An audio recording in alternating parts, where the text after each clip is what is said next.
What is up, guys? It is Quinn here, back with another video, and today I'm going to be wrapping up my 2022 fantasy football rankings. So over the last 3 days, I've gone through my running backs, my wide receivers, my quarterbacks, and then my tight ends, combine the QBs and the tight ends. So today it's going to be my overall rankings. So I'm just going to run through basically 10 rounds of rankings. So we're going top 120 players. Obviously, I'm not going to be breaking down each individual player, but just kind of talking through, the players in each round, maybe some general trends, stuff like that. Let's just jump right into it. So starting off here in the first round, and honestly, we may be starting off a little controversial here. I have Christian McCaffrey at the 101. I think that's a little bit controversial, but that's not the controversial part here. Then I have Justin Jefferson at the 102, Cooper Kupp at the 103, and then JT at the 104. Now hear me out. I think Jefferson, Kupp, and JT are all very, very, very close together. I just think that looking at CMC at the 101, Christian McCaffrey has 30-point upside. This is a player who can break fantasy football. The ceiling is so high. For Jonathan Taylor, I kind of feel like people drafting him at the 101, not saying it's a bad pick, but just in comparison to the 101s in years past, Jonathan Taylor seems to have a very, very low ceiling in comparison to the rest of those players, right? Compared to, normal running backs, Jonathan Taylor has a very, very high ceiling. I just don't know if Jonathan Taylor has that 24, 25 point per game season in his, range of outcomes this year. So since that is the case with, the risk at the running back position with injuries, I would rather take two wide receivers that I just think are locks to be elite studs, and that is Justin Jefferson and Cooper Kupp. But being totally honest, if you were taking JT anywhere from 101 on, I think he's a solid pick. I just prefer those three players. Then we've got Jamar Chase coming in at number 5. Then we have like this tier of running backs here with Dalvin Cook, Austin Eckler, and Derrick Henry, Stephon Diggs, and Devontae Adams back to back. And then to wrap up the first round, I have two high upside running backs, DeAndre Swift and Alvin Kamara. Leading us into the second round, I have a few more running backs that are in that same tier with Swift and Kamara. So we have Saquon Barkley, Joe Mixon, and Najee Harris. I know normally you're going to see Mixon and Najee go ahead of those two guys, ahead of the Swift and Kamara group, maybe even Saquon Barkley. For me, I'm shooting for upside with those running backs. I think Mixon's a strong pick. If you're taking him in the first round, I don't think it's bad. Same thing with Najee. Just prefer those other guys a little bit more. Travis Kelce here at pick 16. If you're getting him basically anywhere, early second round or later, I think he's a very strong pick. Go to the wide receiver position with CD Lamb. Being totally honest here, looking at the second round, there's really only two wide receivers that I love taking. And when I say love taking, I would take them basically anywhere in the second round.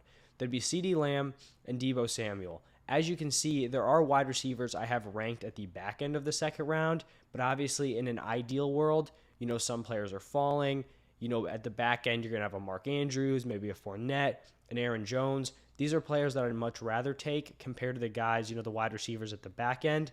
But if, ADP goes, perfectly based on value, I don't think it's a bad pick. Get those wide receivers. But the two wide receivers that I'm very confident are second round values, like really strong second round picks. That would be CD Lamb and Deebo Samuel. So Lamb at 17, Leonard Fournette at 18. Then we got Deebo Samuel. Mark Andrews coming in at 20. Andrews a solid mid to back end second round pick. Aaron Jones at 21.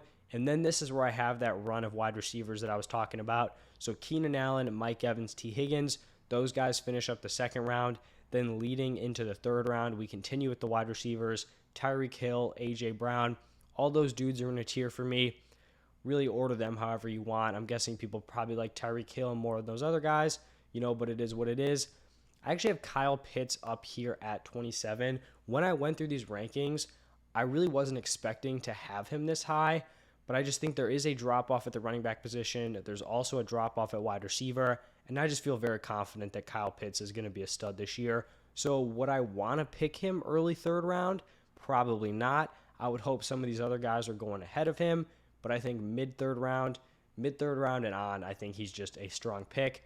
We have Michael Pittman at 28. Then we got some running backs, James Conner and Javonte Williams. I think both strong mid-third round picks. Javonte's probably not going to fall there. I think James Conner's probably going to be there in a decent number of drafts. Deontay Johnson at 31. We've got running backs Travis Etienne and Nick Chubb at the back end of the third round, Jalen Waddle, and then Ezekiel Elliott to finish it off. Now, going into the fourth round, you're going to see a lot of wide receivers to start off here. I think a lot of these guys are in a very similar range. So we've got Marquise Brown, Mike Williams, DK Metcalf, Chris Godwin, Cortland Sutton, and then actually my first quarterback, Josh Allen. If I'm being totally honest, ranking these quarterbacks is a little bit odd just because I basically know I'm not going to be getting some of these dudes in drafts. Like in redraft leagues, if it's not best ball, I'm going to have 0 shares of Josh Allen. I just know it because he's going to be going second, third round. I'd be very surprised if he falls into the fourth. And even if he falls into the fourth, he's not someone I'm really going after. So I have him as a mid-fourth round pick. I'm not going to have many shares. I just think when you're looking at ADP, the difference between Josh Allen going in the second, third round compared to a Kyler or a Jalen Hurts who can fall into the sixth, in my opinion, it's just not comparable. Those guys are way closer than like a 3-round difference. So I have him here in the mid-fourth round. You're probably not going to be able to draft him here, but I've kind of accepted that. I've got Terry McLaurin at 44. Back to the running back position with Breece Hall at 44. I think I said McLaurin at 44. McLaurin at 43. Then back-to-back tight ends, Darren Waller, George Kittle. I would rather pick those guys in the early 5th round. But if, everything goes, I guess, worst-case scenario ahead of me, then those are guys I'd be fine taking back end of the 4th. Some wide receivers, Michael Thomas, Juju Smith-Schuster. Same thing applies for those guys. I don't want to take those players in the 4th round. They're typically not going to be going in the 4th round on most platforms. But once again, I don't want to say it for every player. These are where I have them in my rankings. But for me to draft them here, everything else would have to be perfect according to my rankings ahead of them, if you guys know what I'm saying. And even then, in some leagues, you got to evaluate ADP, play the risk game. Do they fall to you? All of that stuff. We go back to the quarterback position with Lamar Jackson. That is now our 5th round. Jerry Jeudy, Kyler Murray, Justin Herbert. We're seeing these quarterbacks come in. As you can see in my rankings, there's a lot less of a separation between these top quarterbacks than you're going to see in ADP. So I think guys like Kyler, Herbert, Hurts, I honestly think they're all pretty close together, and that is reflected in my rankings. Bateman and Mooney at 53, 54, Hurts at 55, Cam Akers at 56. Weird spot for Cam Akers here. I think there's a decent fall off after Breece Hall, then probably a decent fall off after Cam Akers. Then to finish it up with some wide receivers, Elijah Moore, Allen Robinson, Amon-Ra St. Brown, and then Patrick Mahomes at pick 60. Stays in the 5th round, but the very, very back end. Now moving into round 6, starting it off with J.K. Dobbins and A.J. Dillon. Then a really strong run at wide receiver with Drake London, Gabriel Davis, Brandon Cooks, Adam Thielen, Devonta Smith, and Brandon Ayuk. Trey Lance here at 69. And then the last two, or not the last two, 2 of the last 3 players, running backs, David Montgomery and Elijah Mitchell, and then DeAndre Hopkins. What is this now? Round 7, I believe. We started off with Amari Cooper. Then we have Tony Pollard, Josh Jacobs. I don't know if you guys have kind of figured this out yet. My rankings are pretty geared towards running backs early on.